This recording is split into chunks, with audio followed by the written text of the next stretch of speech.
Hello everyone. यहाँ polity के बहुत इंपॉर्टेंट क्वेश्चंस हैं। तो सबसे पहला क्वेश्चन है कि किसे heart and soul of the constitution कहा जाता है। इसे भीमराव अंबेडकर साहब ने कहा था। तो आर्टिकल 32 है जो कहता है कि हमें राइट टू कॉन्स्टिट्यूशनल रेमेडीज है। इसी को heart and soul of the constitution कहते हैं। Second question, which country constitution inspired fundamental duties.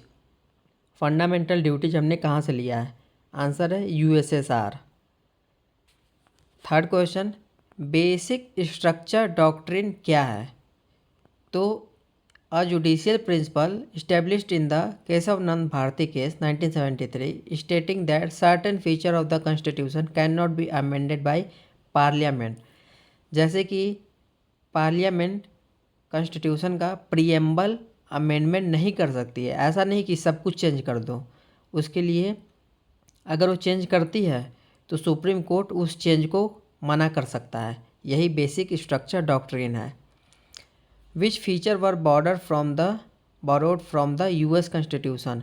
तो यूएस कॉन्स्टिट्यूशन ने से हमने फंडामेंटल राइट्स, जुडिशियल रिव्यू और इम्पीचमेंट ऑफ द प्रेसिडेंट का महाभियोग लिया है।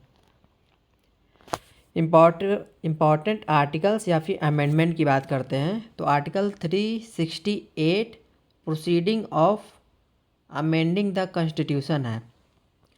अगर हम अपने कॉन्स्टिट्यूशन में पार्लियामेंट कोई भी अमेंडमेंट करना चाहती है तो वो आर्टिकल 368 के तहत होता है। क्वेश्चन है कि किसे मिनी कॉन्स्टिट्यूशन कहा जाता है?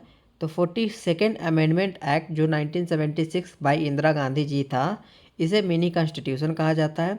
इसमें हमने प्रियम्बल में 3 वर्ड जोड़ा था, सोशलिस्ट, सेकुलर एंड इंटीग्रिटी।